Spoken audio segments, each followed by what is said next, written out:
Over centuries, foreign empires, Cold War powers, and modern hegemonic states have tried to fracture, control, and suppress the idea of a unified, powerful Africa. They sowed division, supported proxy regimes, manipulated borders, and played divide and rule. But today, in 2025, something unexpected is happening. Africa is pushing back. Pan-African visions are resurgent. Countries are deepening regional integration. New alliances with global powers are being forged on African terms. And the world is watching. In this video, we will journey through the currents shaping Africa and the United States today, examine how the global order has tried to block African unity, explore what's changing now, compare the trajectories of both continents, and end with a powerful conclusion. Africa's unity is no longer a dream but a force to be reckoned with.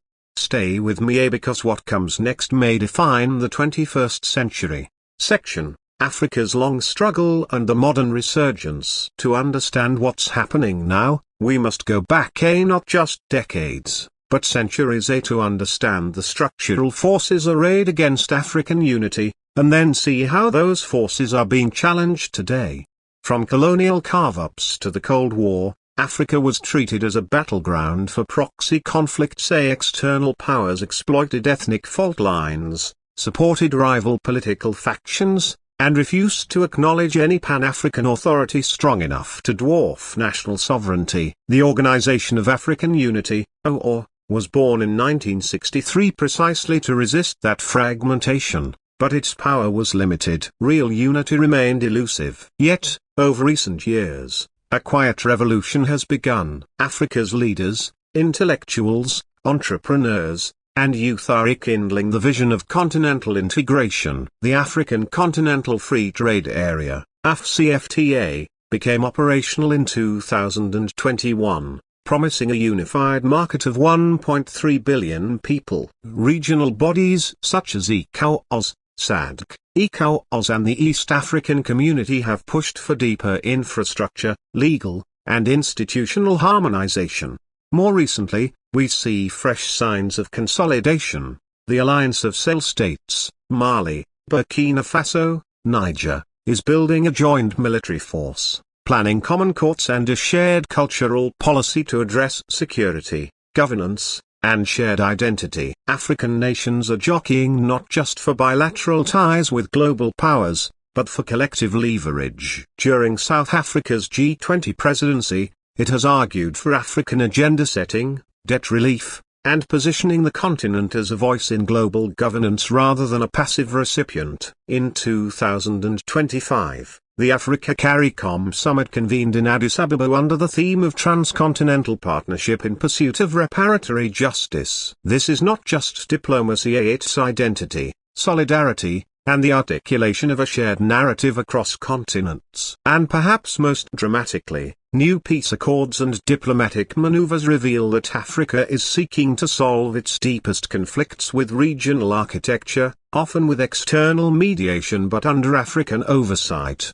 Take the 2025 peace agreement between the Democratic Republic of the Congo, DRC, and Rwanda, signed in Washington, D.C., but rooted in a regional vision of economic integration, troop withdrawal, joint security coordination, and linking both countries into U.S.-supported investment frameworks. This accord, brokered by the US and Qatar, underscores how Africa is demanding to be part of shaping conflict resolution, not just pawns in it. Africa is no longer waiting for external saviors. It is staking claim to its own unity, identity, and future. Section: The United States and Africa, a complex, tense relationship. While Africa is asserting itself, the United States remains one of the most consequential external actors on the continent. But US policy toward Africa in 2025 is undergoing significant shifts, and those shifts highlight the tension between global power and emerging African agency.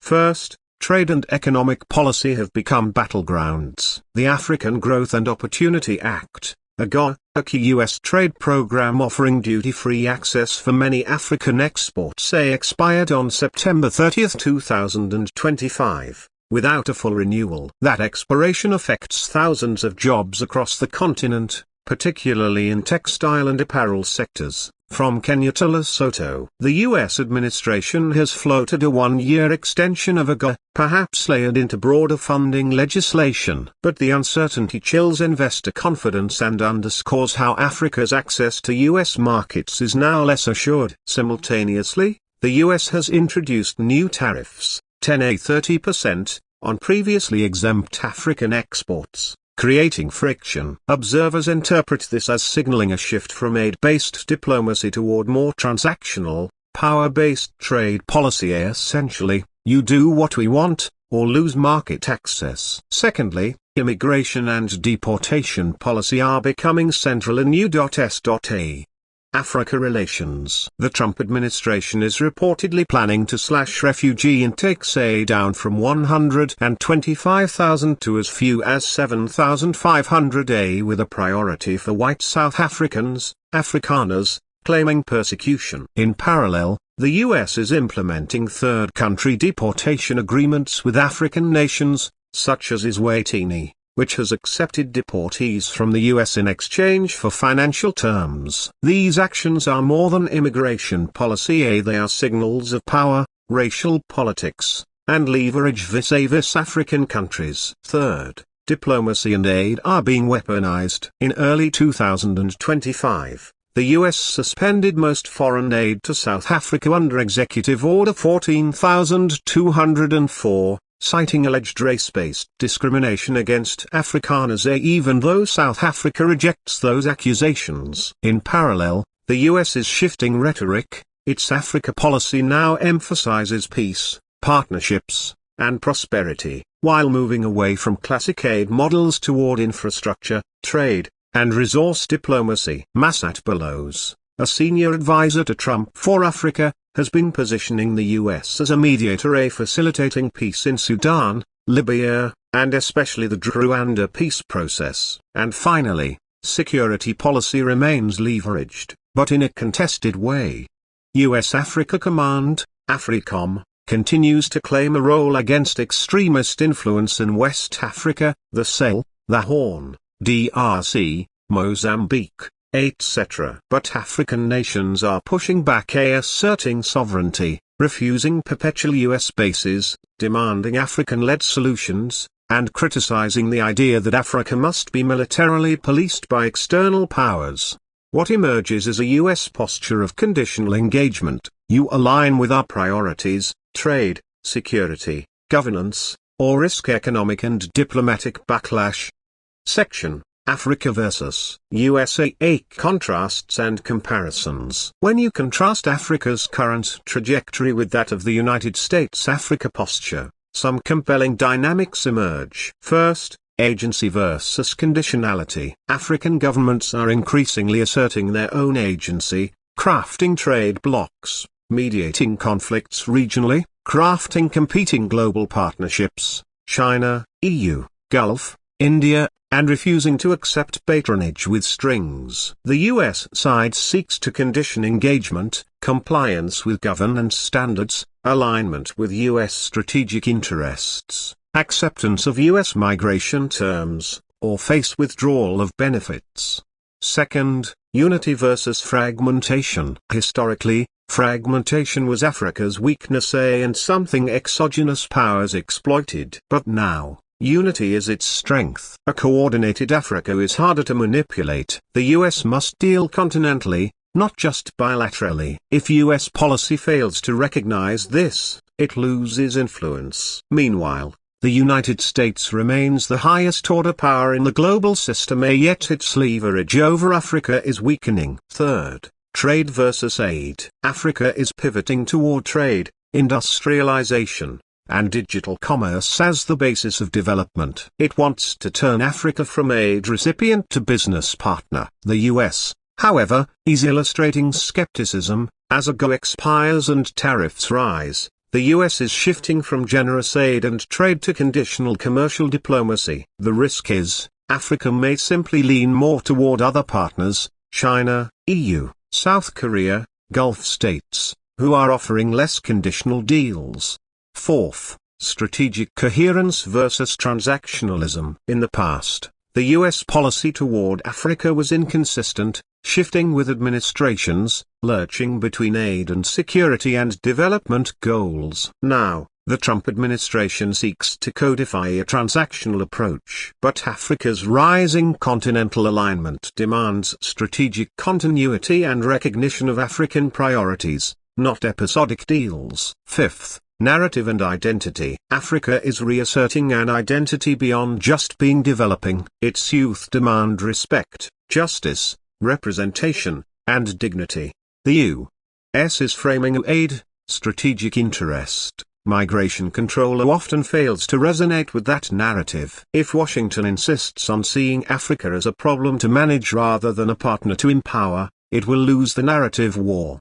Section Case studies. A key flashpoints. To ground this in the real world, here are some recent flashpoints illustrating the dynamic. Rwanda peace deal, 2025. The Washington Accord of June 2025 is more than a ceasefire, it is a blueprint for regional economic integration. African countries demanded a voice in mediation and insisted the deal linked to regional institutions. But the U.S. role as mediator exposes tensions. Who writes the rules? Some key rebel groups, such as M23, were excluded, raising questions about legitimacy and enforcement. Still, the deal shifts power. Africa can bring conflict resolution into its architecture. AGOA expiry. The sunset of AGOA sends a shock. Entire sectors risk collapse unless new deals or extensions emerge. African nations are now forced to diversify trade partners,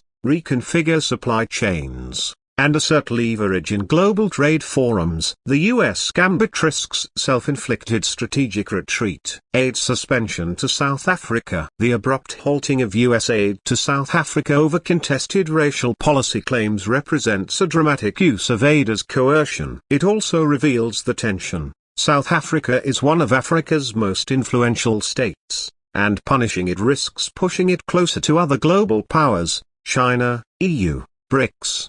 Immigration and deportation strategy. Slashing refugee quotas and prioritizing certain demographic groups signals that immigration is now a frontline in U.S. relations with Africa. Third country deportation deals with Eswatini and others illustrate how African nations may become transit points or worse, pawns. These policies risk severe backlash. They touch on dignity, sovereignty, human rights. Section What the Global Powers Never Imagined. Here we arrive at the crux of our title, what global powers tried, and what they did not anticipate. They tried, divide and rule, supporting or arming internal factions, fostering border disputes, privileging minority elites against national majorities. Conditional development, aid with strings, tied loans, structural adjustment, selective trade preference, giving access markets only to compliant states, military dominance, basing foreign forces, counter-terror alliances, covert operations, narrative control, defining Africa as eternally underdeveloped, dependent, chaotic. What they did not, or could not, fully foresee. 1. Resurgent Pan-African consciousness. The youth, diaspora, social media, and civil society are pushing a narrative of African dignity, unity, and self-determination. Online campaigns, cultural movements, and intellectual dialogues now emphasize Africa's stories told by Africans, not external voices. 2. Institutional consolidation at continental scale. Bodies like the African Union, AfCFTA, regional courts, collective security mechanisms, and intercontinental summits like Africa CARICOM are forming a legal and political architecture that cannot be easily bypassed. 3. Strategic flexibility. African countries are not locked to one global power. They are diversifying partners: China, India, Gulf states, Russia, EU, Brazil, and negotiating deals that offer more leeway. If the US imposes too many conditions, Africa has alternate routes. 4. Demand for dignity over dependency. Africans no longer want to be passive recipients of charity. They want trade, investment, infrastructure, connectivity, digital economy, climate resilience but on fair terms, with local value chains and ownership. The global powers underestimated the shift. 5. Conflict resolution under African auspices. Peace deals, mediations, and regional frameworks are rising. Africa is reclaiming conflict governance rather than leaving conflicts to external proxies. 6. The narrative war. The idea that Africa could unify, rise, and matter as a bloc unsettles many in the old order. They never fully expected that Africa would reassert itself narratively. In short, the powers underestimated an African future that is self-assertive, pluralistic, networked, and institutionally coherent. Conclusion. Let me bring this home. For centuries, global powers manipulated Africa's political, economic, and social fault lines. They feared a strong, unified Africa more than they feared chaos. They sought to block unity by planting division, conditioning aid, and enforcing dependency. But today, in 2025, that strategy is confronting its limits. Africa is awakening institutionally, politically, economically, and culturally. The youth reject dependency. Leaders are recalibrating alliances. States are weaving continental integration. The world is waking up to an Africa that refuses to be boxed in. Yes, challenges remain: corruption, authoritarianism, insurgencies, climate crises, debt burdens, and the road ahead is difficult. But the movement is undeniable. If America and other global powers do not adapt from transactional paternalism to genuine partnership, they risk being sidelined. The new architecture demands respect for Africa's agency, acknowledgement of its economic and demographic weight, and willingness to deal on equal footing. So my challenge to viewers: watch closely. The rise of Africa's unity is not a side story. It is one of the great tectonic shifts of this century. And what comes next is not the end of Africa's struggle, it is its new beginning. If you found this useful, share it far and wide. Let's help amplify the story of a continent reclaiming its future. Thank you for watching.